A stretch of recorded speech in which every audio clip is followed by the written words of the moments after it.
Bienvenidos todos una vez más a nuestro canal del Joan de Lugo. Yo soy Bernardo Ferrero y esto es The Italian Job, nuestra nueva sección de entrevistas para el canal.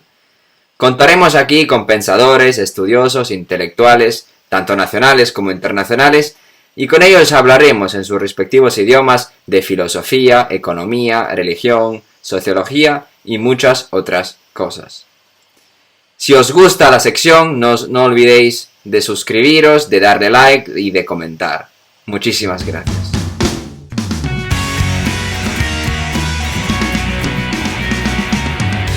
Bienvenidos a todos. Thank you very much, everybody, for being here for this new series we organize at the Joan de Lugo Institute.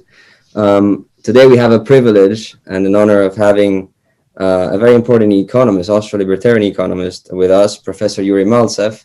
And we are going to talk about several issues, mainly the importance of Professor Walter Williams, his friendship with Murray Rothbard, and some other related topics. Professor Maltsev is as I said, an Austrian economist, senior fellow at the Ludwig von Mises Institute, and a professor at Carthage College in Wisconsin.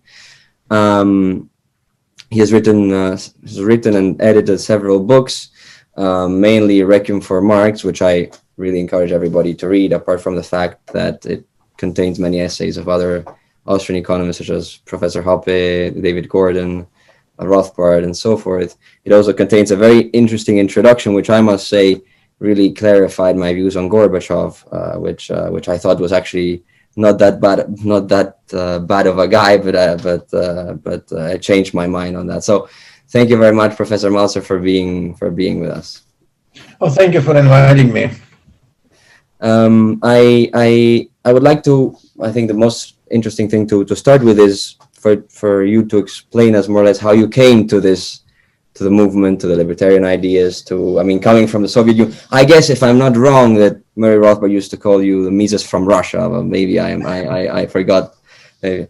And so how come you came to these ideas from the Soviet Union, and how come you've embraced these ideas here now? I would say that people who were born and raised under socialism, they have kind of an instinctive, you either become a slave or you become a libertarian. There's no third way between these two. And I never wanted to be a slave. And also my grandfather, he was shot under Stalin's purges, and he was the chief architect of Sochi. That's a big city on the Black Sea. And my father's life was screwed up because of that, because he was considered to be a son of the enemy of the people. So in my family, we really knew what's going on, and nobody was ever a kind of a socialist or Marxist or whomever. We knew that these are the true enemies of liberty. And because socialism is an exact opposite of liberty. Murray Rothbard, he used to say that socialism is not civilization. It's return to barbarity. It's return to savagery. Von Mises himself, he used to say that the choice between socialism and capitalism, it's not the choice as between different economic systems. It's the same as a choice between a glass of milk and a glass of potassium cyanide. It's not the choice between beverages. It's the choice between life and death. And that's exactly what the choice between socialism and free market economy is, that you either have freedom or you have death. And death was the most important tool in the toolbox of socialist revolutionaries. They murdered in Soviet Union alone, they murdered anywhere from 43 to 61 million people. And I wouldn't even care to say that what is the true number, because both numbers are above my head. I mean, that's and Stalin understood that. He used to say, death of one is a tragedy. Death of a million is just statistic. nothing else. And so that's why it was, besides that, even for many other Russian citizens and Soviets in general, that the country with 11 time zones, can you imagine, was the biggest country in the world, and still Russia is. 11 time zones, all kind of natural resources available. And they couldn't make bread, or you couldn't find meat. Every Soviet would spend hours and hours every week standing in long lines, buying the stuff which you would not eat or even consider as edible. And that was the case. And so it was very easy to become a libertarian. And I am so sorry to see right now how the socialism, how the requiem for Marx didn't turn to be requiem at all, because Marx was resurrected. And this corpse right now is a specter of socialism in the Western world. We have so-called democratic socialists in the United States. The number of them doubles every 3 months. And you can look at Democratic Socialists of America .org. They have a website. You will see how insane that movement is. In the Soviet Union, we used to say, the only lesson of history is that it does not teach us anything. And that's exactly what is happening. And it's very sad for me, because I'm pretty old already, and to defect again, it's very difficult. And then you should think, where to? I guess that when you came to the US, people had the idea of a country, the land of the free, right? And it's certainly astonishing. I mean, also from a European perspective, that especially in the university system, most young people, I was reading the other day Thomas Di Lorenzo's book, The Problem with Socialism. It's clear that young people embrace socialism, but they've never lived probably with it really. They don't understand its functioning or malfunctioning, let's say. And there is sort of a cancel culture on these issues, which to some extent I feel it really is very problematic, especially in the long run. University should be effectively the place where people should develop their own ideas, should have a reasonable conversations, express their thoughts, study, right? And what happens nowadays is a lot of indoctrination and a lot of false narrative, and which is it's a shame. And most of them have never heard about Mises, Hayek, Rothbard, and the various critics of socialism. So I was wondering, in the Soviet Union, you saw. I mean, I understand, the way you became a libertarian, and how was it easy to go from libertarian to Austrian, or to free market and Austrian, or was that a more difficult step or less intuitive step? Well, my gateway to Austrian economics was Hayek, and when I was a fourth-year student in Moscow State University, a friend of mine gave me a book, Road to Serfdom by Hayek, for just one night. Because at that time, if you would be caught reading this book, you would get 7 years of prison just for reading this book. For passing it around, it will double. It will be 15 years, because that would be called the dissemination of anti-Soviet slander. So and he gave me this book only for one night.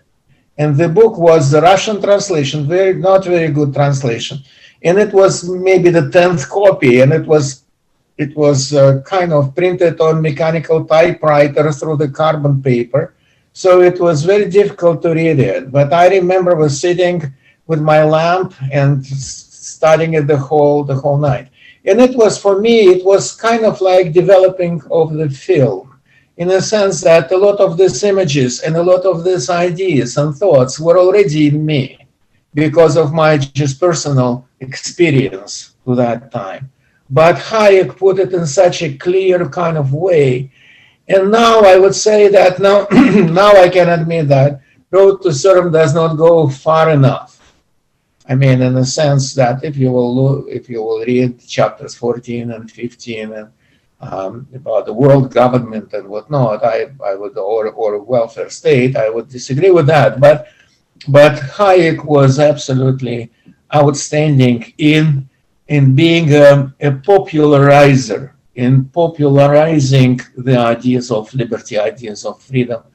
And so that was my gateway. And then I discovered von Mises. And then when I came to the United States, I was really blessed to know Murray Rothbard and Bert Blumert and Lou Rockwell and other heroes, and Hans Hoppe and Tom DiLorenzo and other heroes, or David Gordon, just so many of these wonderful people. That was really such a concentration of thought of freedom thinkers. That's, I think, was the most shining thing in the United States, is that that still we have a lot of people who cherish liberty and would not give it up for some handouts from the state.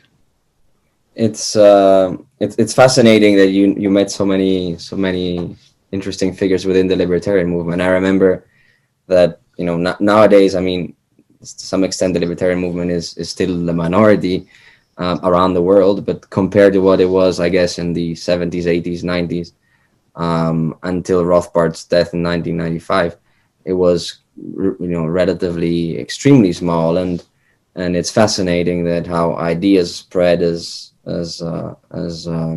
lights, and through the example of these great teachers, we improve, we expand our movement.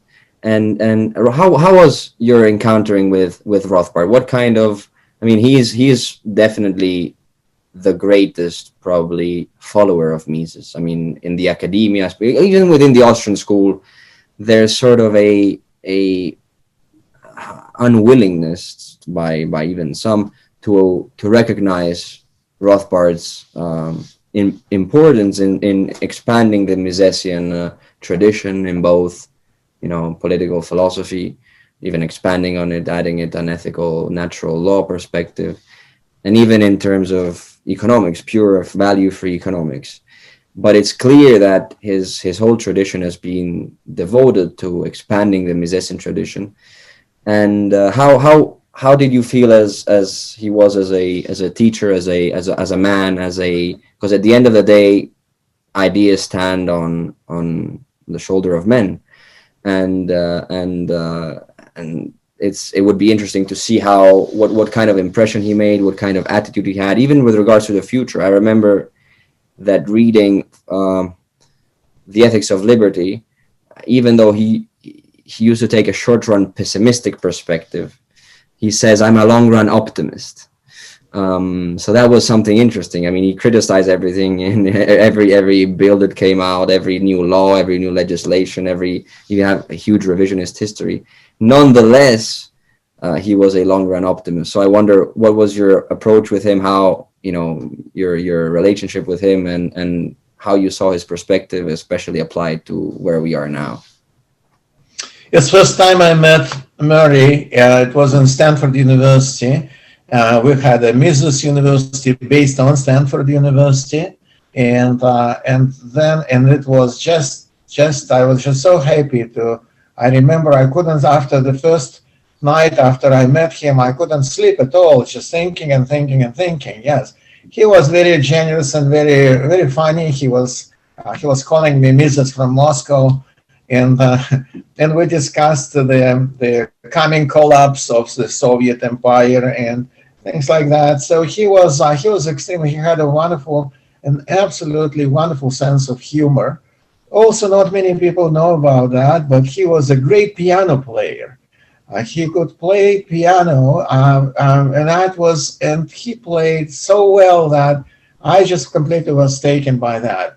I'm not talking much about methodology of Rothbard, which is great, but just about something which maybe not many people know about Rothbard. Rothbard, because many people think that he was not very tolerant, and he was not tolerant to enemies of liberty. But interpersonally, he was very sweet and very warm person. And I had, when I worked in Washington for the federal government, if you can call it work, then I had a good friend, Gottfried Haberler. Gottfried Haberler was a great Austrian also economist. He attended the von Mises seminar in Vienna, and then he moved to the United States. He escaped Nazism, and he was teaching in Harvard University. And he was kind of decried by the libertarian movement as, I would say, kind of as a traitor, in the sense that he was, I wouldn't say he was not Keynesian, but he complimented Lord Keynes for some of his thoughts, like sticky wages and things like that, and why the markets do not adjust. But no, he was not recognized in the libertarian movement. And then and I mentioned that to Murray. I said, I know Gottfried. He said, oh, fantastic. Can we get him to the von Mises Institute? And I was so impressed by that, because he several times he even wrote about Haberler, that Haberler was kind of like brought into the mainstream by teaching in Harvard and whatnot. And Gottfried at that time was pretty frail. And I said, well, it will be difficult to get him to Auburn, or at that time, actually, von Mises Institute was in California. And he said, what if we'll do a conference in Washington, D.C.? That's where Gottfried lived. And so we had this wonderful conference about economic transitions, and which was very timely, and we had a very big delegation from Lithuania, 12 people from Lithuania, members of the cabinet, the bankers and entrepreneurs and academics.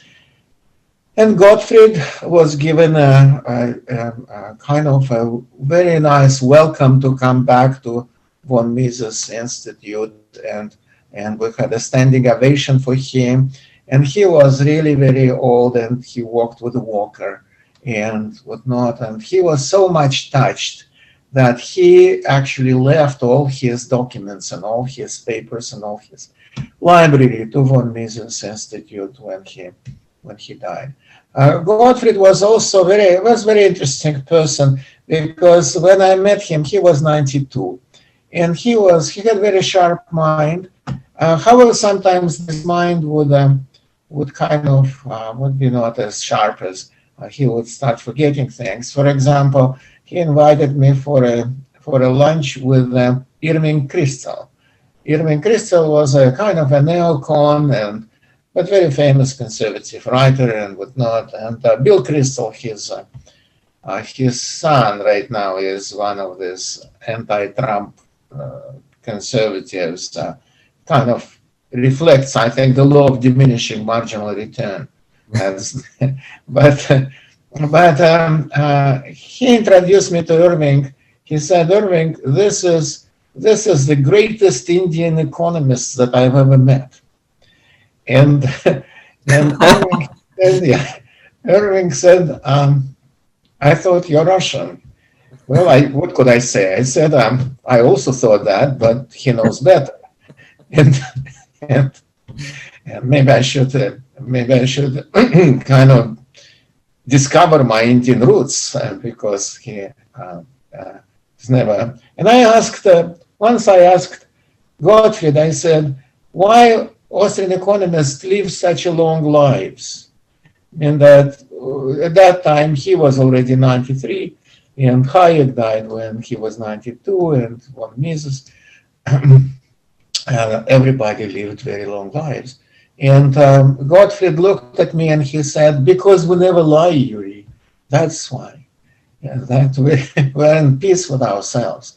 And when I told that to Murray, that he was laughing and he was really enjoying. And I can tell you also some kind of episodes that when Murray died, you know, he died in a very kind of strange way. He went to replace his glasses, and he went to an ophthalmologist, to an eye doctor, and he was looking at all this. You know, the eye doctors, they show you some tables with some symbols, and he was looking at that. He had a heart attack.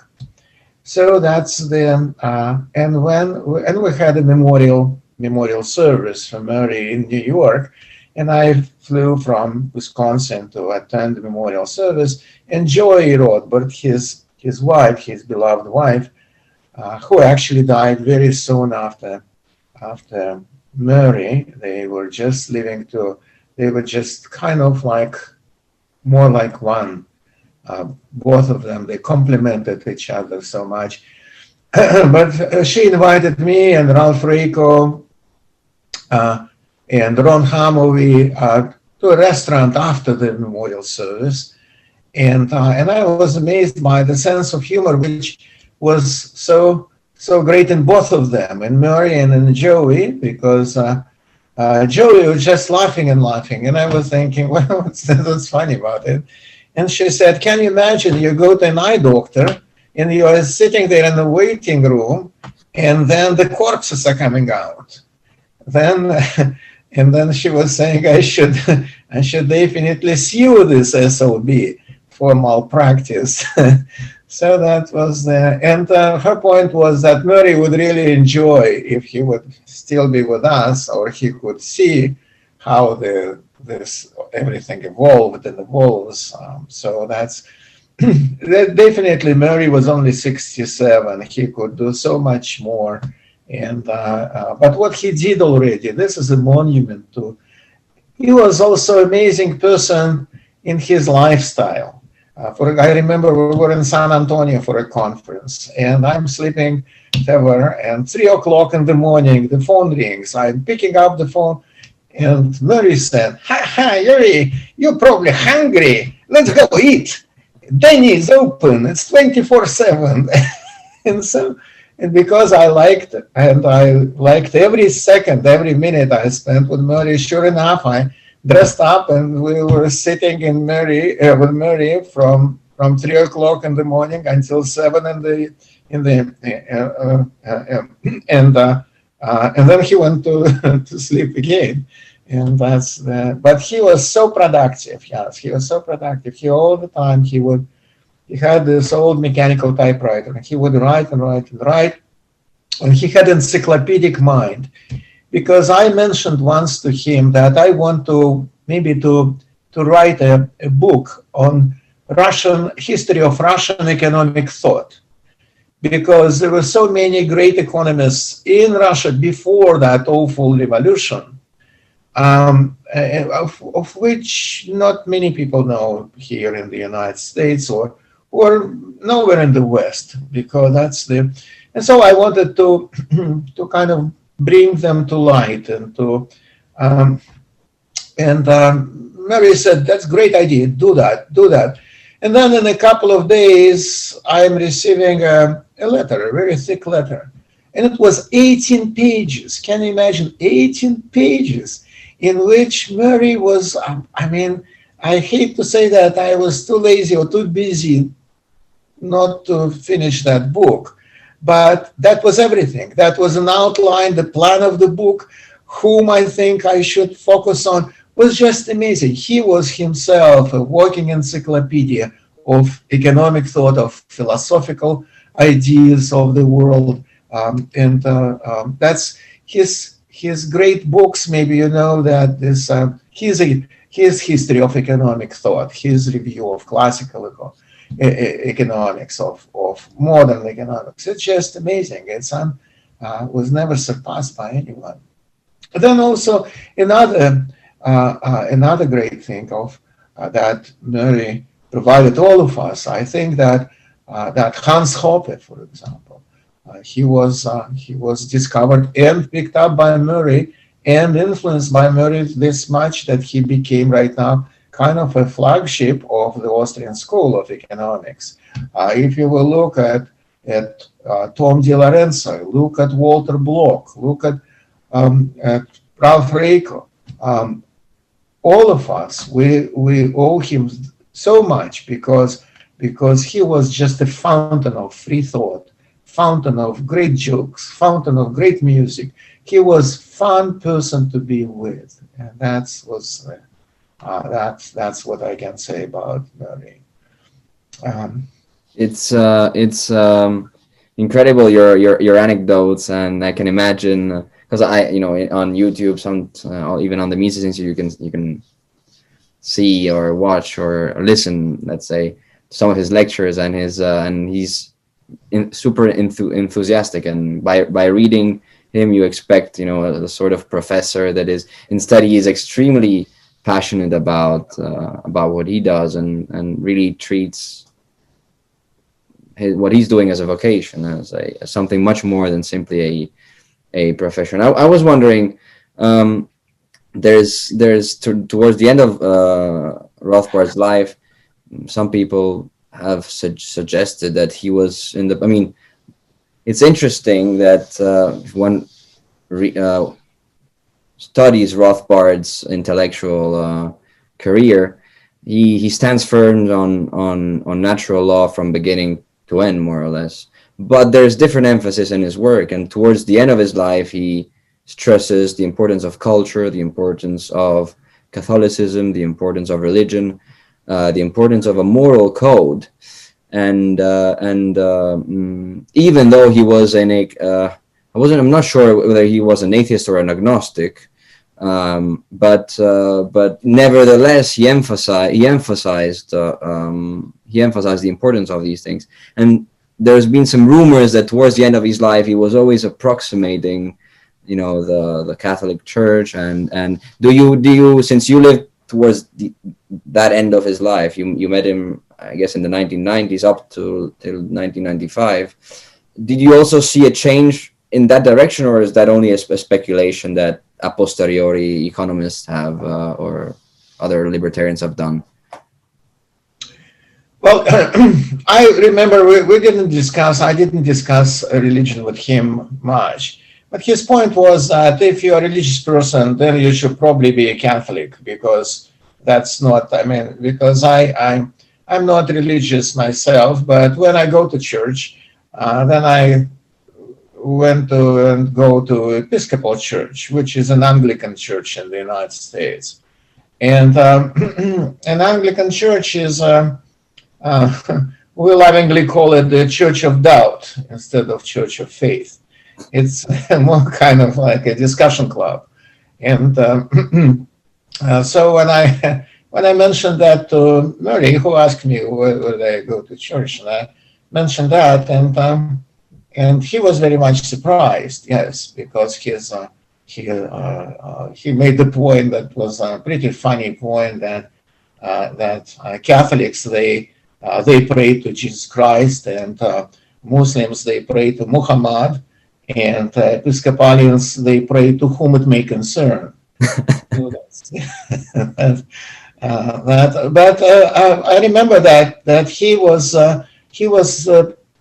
pretty kind of, I would say, respectful to Catholicism.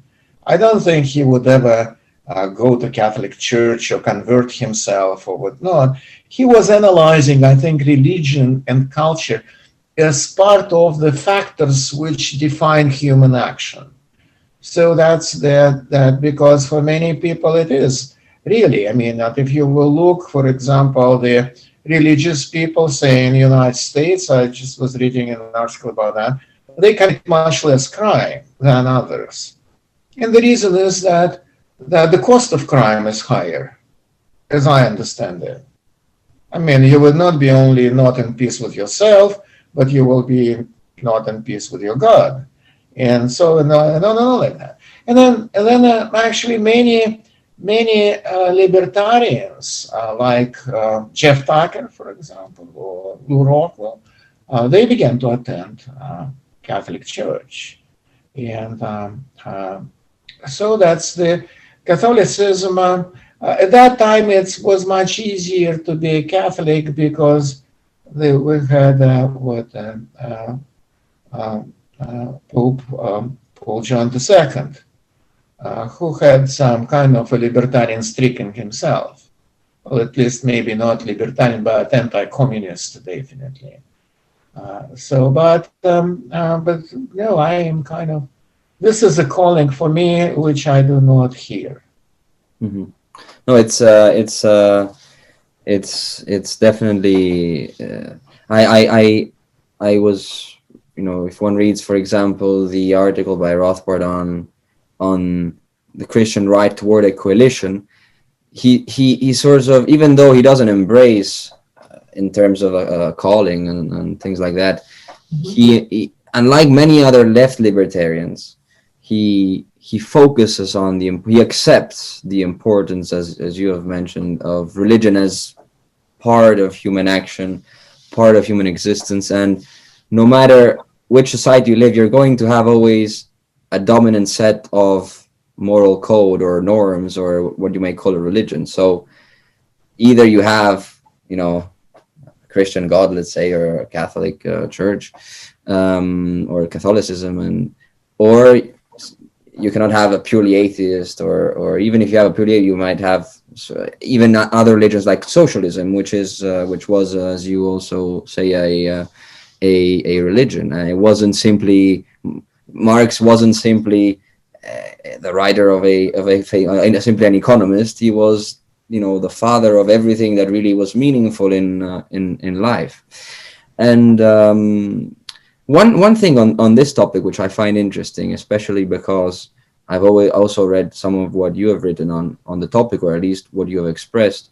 I am very interested, apart from Rothbard's take on these issues, on approximating towards a more conservative, even though he didn't like the word conservative, he used to like more the word rightist, or he was a radical rightist. He approaches the importance of a new political strategy, which completely divorced from the sort of typical libertarian or Hayekian strategy of influencing the intellectual first, and then having a sort of intellectual structure of production through which ultimately, after a very long process, ideas start taking importance among the public, and then things change. He takes on a much more politically strategic view in favor of bold populism, let's say, of leaders that are able to circumvent the intellectual elites, or the intellectual bodyguards of the state. I mean, back in the Prussian Empire, you had the sort of socialists of the chair, that they were a group. And even though today we have different people, we have still the intellectuals and the media, for example, the big techs, in occupying that process. And it's interesting how, in terms of politics, Rothbard was very much in favor of populist leaders like Pat Buchanan or Samuel Francis. And even though they didn't agree on everything, in most cases they didn't agree, he used to support them, or at least understand the importance. And I was wondering what you think of this attitude, and what Rothbard would have said regarding the Trump movement, because as I understand it, even since 1950, when he wrote that famous article in defense of demagogues, in defense of populists, he would be very happy in one sense, even though he wouldn't agree with everything, because obviously nobody agrees with everything everybody says. But he would be very interesting about the idea, and I see that in the libertarian movement there is still some reluctance, or at least some people are reluctant to sort of really understand what's going on. So I was wondering what do you think about this, because I always think what would Murray say about this Trump movement, which is definitely something that has completely, in our videos in the Joan de Lugo, we talk about different things. We mention also more contemporary things, the US elections, for example. And it's clear that there has been a disruption in the system. And so it's very interesting to understand, or what you think this means for liberty, and what Murray would have said about this, how he would have recognized this process. Well, it's very difficult for me to speculate what he would think about Donald J. Trump as a person, but I think that he would embrace the movement, and that's why we have some libertarians like Walter Block. He started a group, Libertarians for Trump. His Wall Street Journal article recently, he explicitly blamed Libertarian Party for bringing us socialist government, and that I think is pretty true. With Mr. Trump, I don't think he was a libertarian, or he is a libertarian, but he is the most libertarian president that we had during the course of the last century.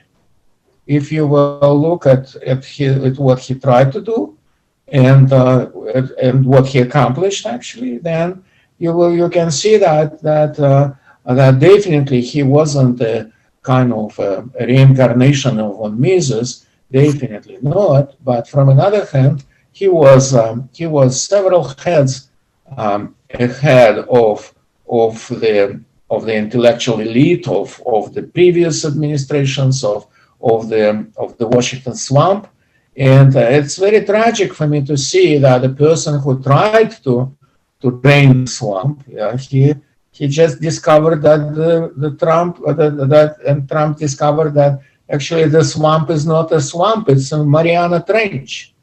It's that's just to drain it. So I think he is kind of a tragic but heroic figure, as we would know Mr. Trump, and hopefully his movement would not die, because that's really a movement of free people.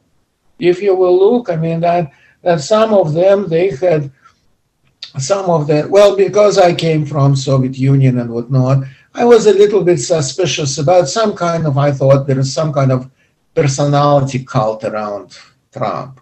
But no, now I don't think it is. It's just a genuine appreciation of people that somebody is trying to change their life to the better, and that's I definitely would disagree with maybe his policies on international trade and that maybe, but even in that policies with international trade, you can see the different sides, because he would all the time he would threaten people with protectionism, but at the end of the day, tariffs go down, not up.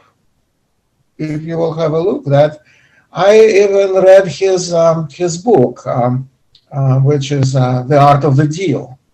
The Art of the Deal, and it's an interesting book. It's kind of a book. I would say it's a kind of a bully manual to human relations, that you should threaten first and then negotiate down.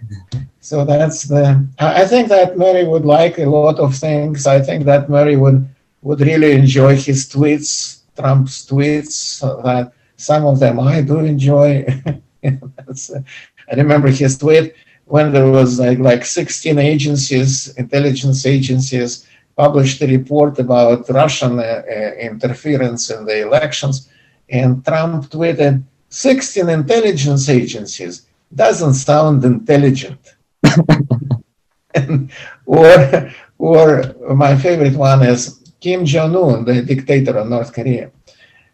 Trump tweeted that Kim Jong-un calls me old. I don't call him fat or stupid because I want to be his friend. That's can you imagine that the U.S. president is writing this, and a lot of others. I think that when I would retire, maybe I'll try to compile Trump's kind of tweets on the issue of liberty. It's definitely something new under the sun, and also its foreign policy, I guess, would be very much in at least in its ambitions, something that Rothbard would have liked. I don't know. Don't you think? Exactly. Yes. And what also not many people know, libertarians included, that Trump is Randian. That Trump, that in his famous interview to Washington Post in 1985, yes, he said Fountainhead and Atlas Shrugged, that's what made me. He was making the point that they have even a discussion club. Every month they sitting around and talking about Ayn Rand. So so that really kind of, I would say, makes a lot of difference, because unfortunately libertarians, they really changed the, I mean, if you will look at the amount of votes which Libertarian Party got, it's more or less maybe about 40% more than the gap between Democrats and Republicans. So that's one thing, and that's why Murray, I remember, he didn't like Libertarian Party. He was one of the founders of the party, together with Ron Hamovey and Ralph Raico and Koch brothers. But then all of these people, at first Murray, they thought that they produced a monster. And he called it, in my presence, he called it a disgrace to the cause of liberty. And because it's very sad, but not many people realize that even people who would cherish Constitution of the United States, they don't understand that it is Constitution which produced two-party system. With the winner takes all, that's something, and another thing is electoral college. And if you would get rid of electoral college or winner takes all, then what? You will have a huge centralized state like Russia is or China. So all federalism will go down the drain. But that's because of federalism, we cannot have multi-party system, which I don't even know whether it would work for the United States or not. But these are the problems. I think that Murray was anticipating they would come at a certain point. And I would, I definitely am not in a position to say what he would think exactly about Trump, but I think that everything else, the mass enthusiasm, the Trump's anti-establishment, both rhetoric and actions, it's also told us that, look, I mean, almost every appointment he would make would work against him. For what reason? He didn't have a machine. I mean, the party machines, they hated him, both Democrats and many Republicans as well. So that's then what Murray definitely he was especially in Rothbard Rockwell report, he would do a lot of politics there, and that was very, very interesting. Yes, and people like Pat Buchanan at that time. Well, Pat Buchanan is pretty good today, even. Yes, especially on foreign policy. And Pat, he knew Murray very well. I remember we were in a conference in Atlanta, Georgia, and we met, and we were walking down the corridor, and then Pat is running to us and saying, Murray, what's happening there? What's this World Reactionary Congress and this? Yeah, so that was it was pretty funny, because in that same hotel, Hilton, in Atlanta Airport, we had a conference on Mises Institute. Pat Buchanan had a conference against neocons, and Louis Farrakhan had a conference of black nationalists, and so that's the interesting. So that was pretty funny, and but that's how I met Pat Buchanan first. Yes, and Pat Buchanan, interestingly enough, he went to church, if we will make a bridge from Pat Buchanan to Walter Williams, to the same church on the 4th Street, which Walter Williams, he didn't attend it, but he several times even featured it in his videos. And so I was really blessed that just a chance to be with Murray Rothbard would justify defection from anywhere to anywhere. And the same, I would say, I was extremely blessed by knowing Walter Williams. Walter E. Williams, and he would say E stands for excellence. And that's the, and I met Walter also in 1990 in Philadelphia. We had a huge gathering, was I think Philadelphia Society gathering, about 600 people. And that when was that? It was, I think, 1990 also, the very beginning of the year, and like February. So, and I was invited to be the speaker, and then also we had a roundtable discussion. And Walter, before that, he said, "Yuri, happy to meet you." He said, "We are the only two here who can tell the truth. And moreover, I cannot tell your truth, and you cannot tell my truth. You will be a racist. If I will tell your truth, I will be a blind anti-communist." So, that was his point. And then we had this, I remember even that was Ambassador Starr from Stanford University was moderating this roundtable. I never thought, actually, that's the first time I am publicly talking about it. And his point was, well, how about environment? I mean, the free market is good, but how about environment? And I said that definitely environment is the best way to deal with environmental issues. Property rights and their enforcement and privatization of almost everything. So that would provide us with a good environment to live for generations to come. And then Walter points at me like this, and he said, "I think he's a KGB implant." I almost fainted. And he said, "Why should we leave anything to these people? I never met them. They never asked me for anything. How would you know what they want? How would you plan for the future? That's the central planning of the worst kind." So that was, and at first I couldn't even figure out that it's about generations to come, and whom he didn't meet yet. And so that was the first thing. And then Ambassador Starr, he decided like to make it nicer a little bit. And then he said, "Dr. Maltsev, what do you think can we do to help Russia, to help what's going on there in bad? How the United States can help?" I said, "I think the best is to take as many children as they give us and put them in economics classes of Professor Williams. So he will teach them proper free market economics." And Walter, he pointed at me again, he said, "Ridiculous. Sounds like Communist International." To demand that George Mason University should bail out Russians with their problems is worse than to demand that gas stations should provide dental care for the people. And yeah, I was completely taken aback.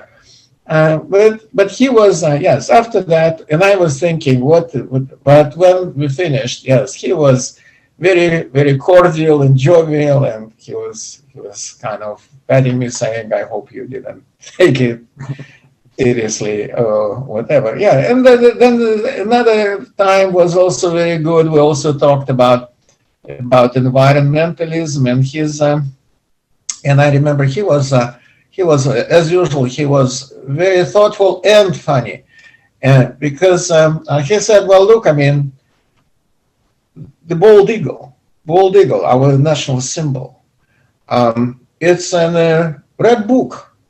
It's very rare. It's endangered species. Why it's endangered? Because it doesn't belong to anyone. It belongs to federal government. So there is no shortage," he said, "of chicken. Look, chicken, turkey, pigs, plenty of that in every store.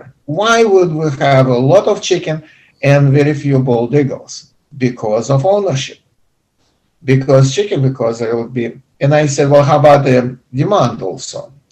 He said, "Well, yes, just I would quit teaching economics and I would start a bald eagle farm in Virginia, and I can provide you with bald eagle in any way you like it. It can be canned, it can be smoked, can be deep fried, whatever you like to have with this. Yes, and so he was very strong in his ideas of. He was, I would say, he was very much Lockean.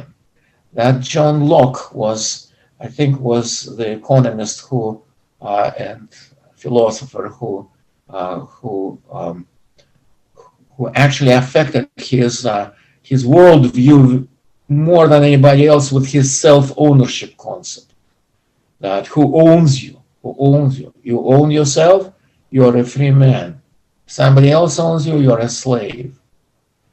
And to continue this kind of logic, you would see that under socialism, people are slaves. It's a public slavery because people do not own themselves. The government owns them. And it's very sad for me to see, and what is freedom? Freedom is choice, nothing else. What is freedom? That free people can choose. The slaves, they cannot choose, their owners choose for them. And it's very sad for me to see how people around me, how many Americans, how many people in Europe, how many people north of us in Canada are so happy to give a choice, to give it up, to make government make choices for them, either with the healthcare system or with the educational system or with something else like that. And public education failed the United States, failed several generations of Americans.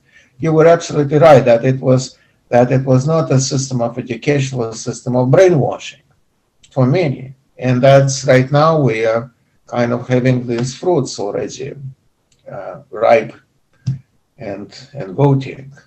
I was there's a great documentary on Walter Williams' life, Suffer No Fools, if I'm not wrong, where he actually says something very interesting, which I think is extremely, it tells you a lot about the man, the way he approached economics in a very scientific way, not in empiricistic way, but I mean scientific in a way of discovering truth, right? And he used to say, well, in my columns, I always celebrate the free market, always say controversial things, but in my classes I do not do that. I set up the framework, and then I allow people to sort of understand the things for themselves. And so he had a clear view that there's a difference between an education and a brainwashing, or education and an indoctrination, which is something that unfortunately most professors do not understand. I was wondering, because I mean he's a great free market economist. In Spain, for example, he's not that well known. Thomas Sowell, for example, is more well known, but he was one of the first I encountered, together with Friedman, Hayek, Sowell himself. And what surprised me about him was his capacity, his ability of expressing very technical, let's say, ideas, technical theories, technical details in a very easy, in a very clear, more than easy, very clear way, through reductio ad absurdums, through different examples, in a way similar to what Bastiat, for example, would do in the 19th century, or to what Henry Hazlitt would do in Economic and One Lesson.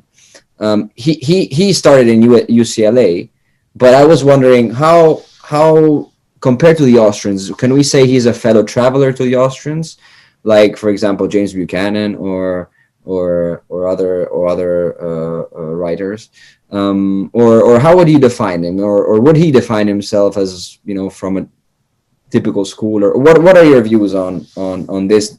Also, that since you've known him also personally and have discussed many issues like environmentalism and so forth.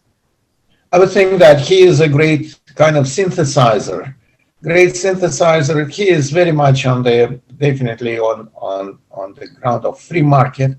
He is very uncompromising as a free market person.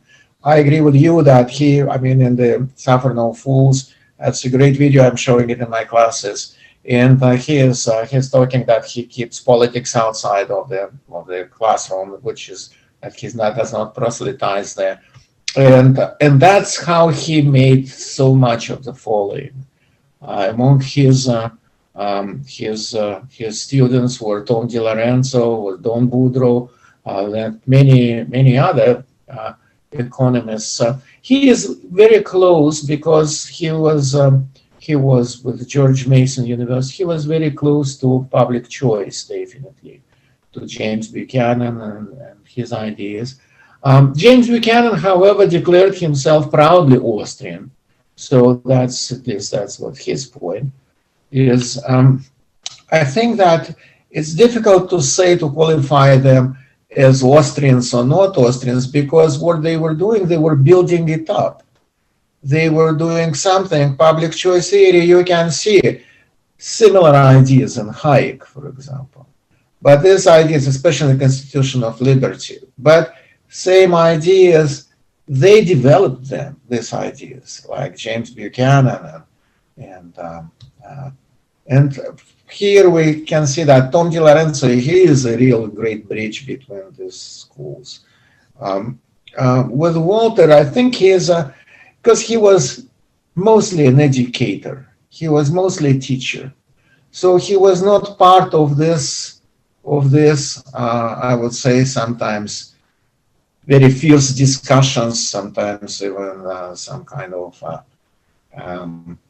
not always pleasant, even when some Austrians would accuse others of not being Austrian or would not. So he was staying away from that. I think he believed mostly that we should have a unity on this side, because there is a unity on the other side.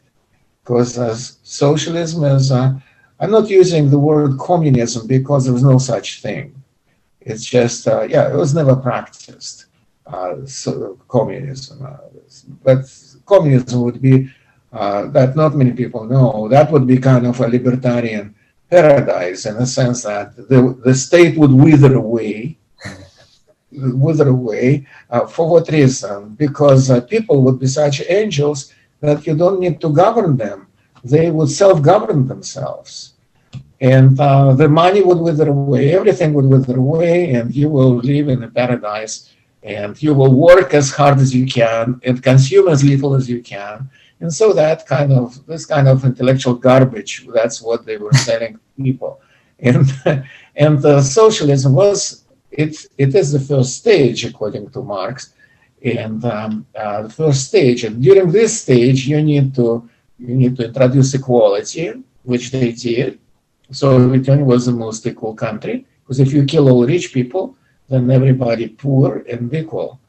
Then you put them in a barracks, and then you give them coupons to get the glass of vodka or something. And so that's slavery in its best. And then you kill all people who dissent. You kill all people who are kind of rich, not in the sense that they're wealth rich, but they're rich in the content of their heads. And then you have a bunch of slaves. You destroy the DNA of the country, and that's exactly what. And you're right also about religion. That's why they were so much prosecuting religion, because if you are, say, I don't know, a Catholic or Muslim or Jewish or whomever else, if you believe in God, then you wouldn't believe in Karl Marx, because that's a secular religion of the worst kind, and this is a very primitive religion, a religion of hatred, and that's and not many truly religious. And Marx and Lenin, they understood this. In Soviet Union alone, 900,000 clerics were murdered. And would be the priests and of all denominations, by the way. The same happened to Muslims, the same happened to Jews. So because it was just a different kind of, different tint of the opium of the people, as they would say. And even to the point that in 1929, Stalin decriminalized murder of religious people. So you could kill a pope, kill a priest, for example, kill a priest, and rape his wife and take whatever you can. And then the police, the Stalin's police would just say thank you for cleansing something they called it pest. Yes, social pest. So that's kind of that type of things. He legalized the church in 1942 when he was losing the Second World War. That's how, because many religious people, they thought that he is Antichrist, not Hitler. And so that's why Soviet army had about 2 million defections. So that he was scared by that. He decided. But even today, the Russian Orthodox Church is kind of a government church. Did this approach to the religion change through the years? For example, in the Gorbachev years, or the things essentially didn't change. In your introduction to Requiem for Marx, you point out, for example, that Gorbachev was a follower of, at the end of Lenin, Stalin, in sense that he was a full communist. You write quite interesting, and I remembered when I was reading it about Luther and what Rothbard says about Luther in his History of Economic Thought, where he says he didn't understand anything about economics, and you say the same thing happened to Gorbachev. So he sort of thought that there was no social order, no laws, no market laws, no market dynamics, and simply it was a matter of will, of simply changing the pieces of a puzzle as one liked. So, for example, his whole jihad, let's say, to prohibit alcohol or to prohibit income. These were very, very socialistic policies, and only later in his reforms he started opening up, let's say, in some sense, in another, because he was obliged to by his times. I was wondering, so do we have a bad a perverted opinion in the West of Gorbachev, and what was his attitude towards religion compared to Stalin, for example, who, as you have mentioned, was very much anti-religious and against religious figures? Well, Gorbachev, he was a member of the Communist Party, and he is a socialist still now. He is still alive, and he is still he repeats on and on that he believes in a socialist choice of humankind. And so, like all socialists, he would think that because the Soviet economy was tanking already, it was going down the drain, and he believed that it's not the system. It's not the system. It's that the people are bad. The people, they're drinking too much. They are violating socialist discipline and whatnot. So he started his reign with the removal of the booze and created a lot of havoc everywhere. I was a local councillor on this perestroika. I was elected as a deputy, representing maybe about 21,000 people. So on the local level, I worked for the Academy of Science. So it was not a paid job, but it was kind of. And I remember in my little area, which I represented, and I lived outside of Moscow in the countryside, in that we had 6 people whose chests were crushed over the counter of the liquor store. Can you imagine? Because they were opening. They were so stupid that instead of even full prohibition, they would have this liquor stores open from 2 to 7. So that means people are working until 1, then everybody leaves work, stands in line, and then these lines are several miles long, and then the back of the line, they think it's already 2, so they begin to push. And the first people, many of them would be crushed over the counter because the people would, if you would look at the pictures of that time, just to look at vodka lines on Google, you would be amazed what was happening in the country, which pretended to be kind of a developed country. Then that was his first thing. Then he was trying to introduce something he called socialist market economy, which was an oxymoron, like democratic socialism or whatever, a socialist market economy. Then he was making these points, and just was amazing. He said once that some economists, they think that central planning does not work. No, it does. The problem is that we never had a good plan. Can you imagine? And then you think, yeah, and I was sitting next to another economist when we heard this, and he said, what do you think? Is there anything behind that birthmark? Remember, he had this birthmark. And so this other government economist, his best friend of Mr. Gorbachev, he asked me, Yuri, you think there is anything behind this birthmark? I said, I think just shallow space. And I think that was a tragedy of Gorbachev, because if Gorbachev would embrace the liberty, embrace freedom, then he would be considered the greatest hero of Russian history of all times. But he was not, because he was, for example, at the beginning of Stalin and Lenin, they murdered between them, again, anywhere from 40 to 60 million people. And Gorbachev was saying, well, some mistakes were made. Some mistakes were made. It's just like what Hitler would say, well, we kind of made a mistake, created Auschwitz and Dachau, and that's just doesn't make any sense. An error, a small error. He had, what's great about him, and I wrote an article recently published in Foundation for Economic Education about Alexander Yakovlev, who was number 2 in the Soviet Union. That guy knew what he's doing.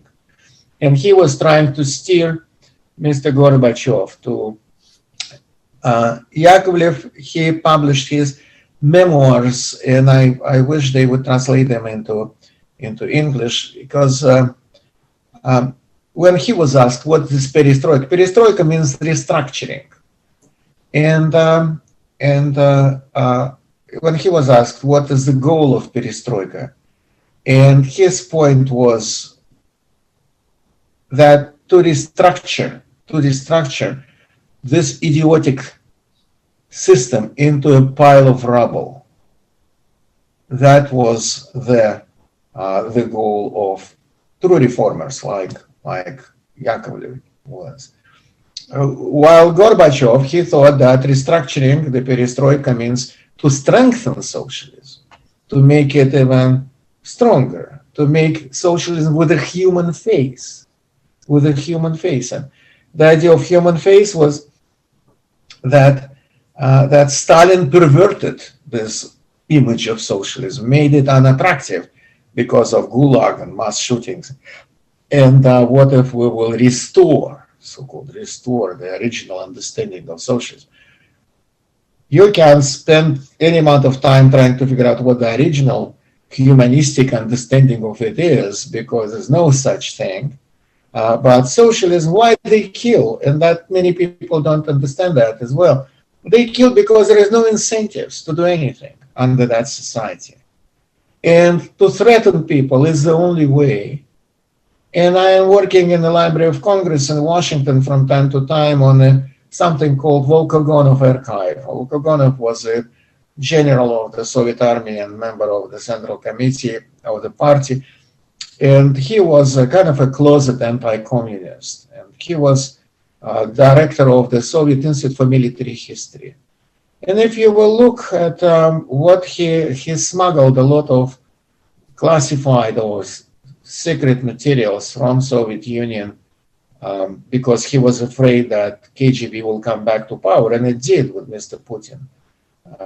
How? Yeah, and that's just awful. What, for example, there is a commissar from South Russia is writing to Lenin, "Dear Comrade Lenin, you told us to fight religion, but you didn't tell how."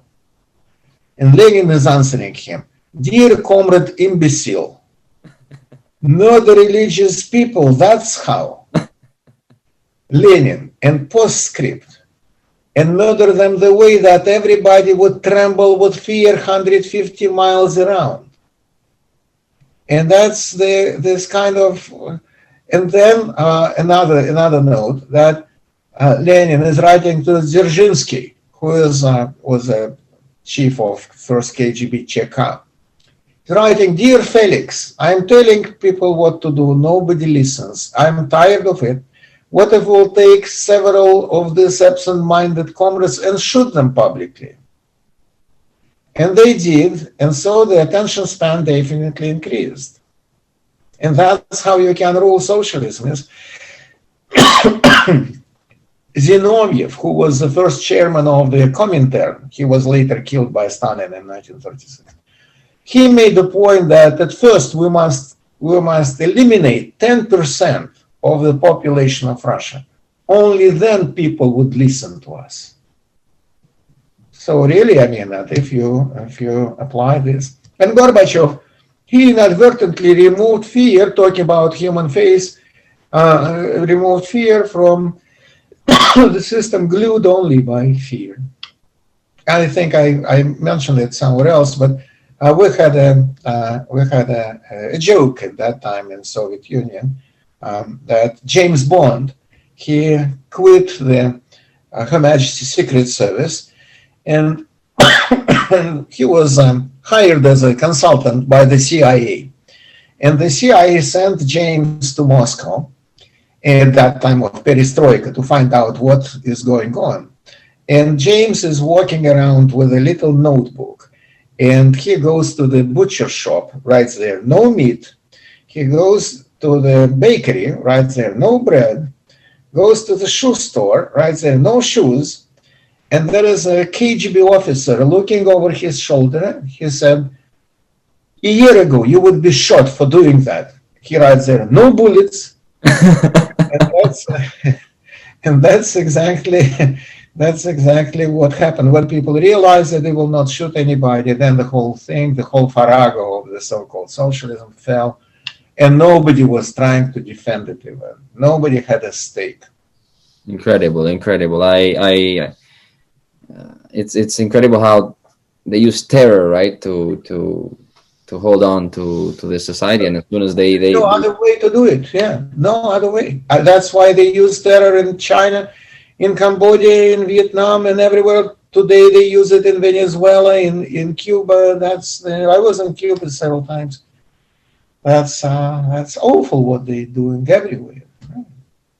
And unfortunately, they are to some extent been doing. I mean, European countries especially have been doing it now. With all of these lockdowns, terrorizing people. Not in the same way, not in not shooting people, but obviously instilling some fear. And obviously, fear, as Robert Higgs always tells us, is always the foundation of all governmental power and all of statism. Right? You agree with that?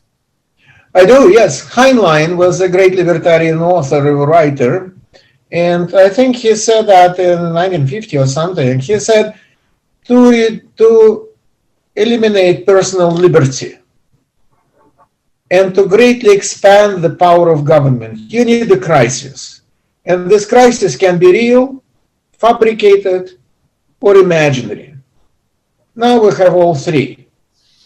And they don't want to waste this crisis, as Obama's chief of staff, Rahm Emanuel, said that we cannot let this crisis go to waste. And he said that about even the so-called Great Recession of 2008, 2011. But now it's even more applicable, because I think they enjoy so much to curtail people's freedom. That's just impossible. Incredible. And to conclude, what if you were, I assume, being a professor, you're daily in a constant relationship, or at least you always see young people. What would you suggest them to do, to study the history of socialism, the Soviet Union? And what do you tell them regarding also what we've talked before of Walter Williams and the importance the man has, and why they should read such books as, for example, The State Against Blacks, or other books on also his autobiography and his criticism of socialism, or his books on South Africa's war against capitalism. What would you tell them, and how do you see the future in this sense? Well, I think that even telling the stories of Walter Williams, of Murray Rothbard, of Hans Hoppe, of other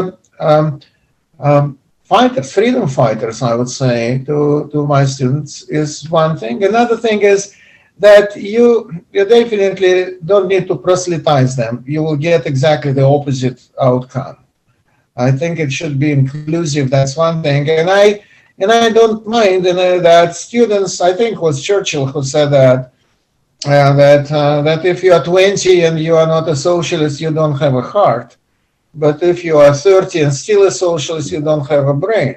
So that's, I think, is applicable, because I'm getting a lot of feedback, a lot of emails from graduates from my college who were saying that when we were in your classes, I kind of was disagreeing maybe with something that you were saying, well, not anymore. Now I'm in the real world and I see you're 100% right. And I really had these role models like Walter, who was a great educator. I visited South Africa for many times. I am associated with the Free Market Foundation of South Africa, and Walter was. Walter, not many people know, Walter spent a year in South Africa, and he impressed South African higher educational system so much in the field of economics that he still has quite a following. He also has this book about South Africa, the South African fight against capitalism. That's and then you have people like Leon Liu and Eustace Davis and Terence Davis. So these are some kind of the people that he affected very much. And definitely he was a very courageous person, because he was there in the height of apartheid, and he is black, and so he was. I asked him. We had a dinner about maybe a year ago in Alexandria, Virginia, and I said, Walter, how was this? He said, they declared me an honorable white, or whatever. Yeah, because. For this police officers and whatever, a black but with a U.S. passport was kind of a mystery. What is that? How we can treat that person? And I introduced him to. I have a good friend in South Africa who was the chairman of the board of the Free Market Foundation, one of the richest men, by the way, in South Africa, and Herman Mashaba. And Herman, he was the mayor of Johannesburg, that's the biggest city there, and now he started his own party, Action South Africa. So hopefully he will get to his. He wrote several wonderful books like Black Like Me and Capitalist Crusader. That's his autobiography, and I was honored to write an introduction to that. And these are the people who provide us with some hope for the future, say in South Africa and elsewhere. And these people were all very much affected by people like Rothbard, people like Walter Williams. So that's James Buchanan among this generation. But definitely that was Mises, that was Hayek, who kind of set up this I would say the most principled and the most logical school of economics, because it's impossible. I asked one student, I said, well, you believe you're an Austrian right now in Austrian economics. Have you considered to say become a Chicago school? And he said no, Austrian is a lifelong kind of thing. Yeah. He said there's no way back. Well, yeah. Right. His first presentation was about Milton Friedman. That's why I asked him, and he was ecstatic about Milton Friedman. But then he moved to Austrian school, and still now he's doing very well. I remember when Walter Williams was, I don't remember which TV show, but when they were discussing Free to Choose and Friedman's video, even though he considers himself, I guess, partly a student of indirect student or the disciple of Friedman, he used to criticize him as well on the equal opportunity things, and he said, no, there's no such thing as equal opportunity. It's only equality before the law and equality in freedom, and that's it. So it's definitely super uncompromising, and that's ultimately, I guess, that we stand on the shoulders of giants, right? That's right, yes, and uncompromising giants, and Walter was one of them, because he was, yes, he made this point that freedom of association implies also freedom of non-association. And that's his point, is that when government is not involved, that's your choices, whom you want to associate with, whom you like, whom you dislike. That's just human nature. And definitely, if he would not be black, then this person would be considered as a rabid racist or something like that. So that's. These people, I mean, all of them, I mean, if you will look, all of them, they didn't comply with any political correctness. And some of them, like Walter Block or Tom Di Lorenzo, they were kind of ostracized on their campuses because of that, yes. How was your experience on the campus? You don't see the same, like in Carthage College you have a more Austrian like mindset, or it's no, there's no kind of not much of a mindset there. Period. No, I am doing my thing. The good thing about this college is that I'm here 30 years already, and I'm just doing what I'm doing. And I don't attend faculty meetings. I don't attend everything else. I just want to keep my life expectancy as it is. And that's the. Last time I went to faculty meeting, I think it was 1994.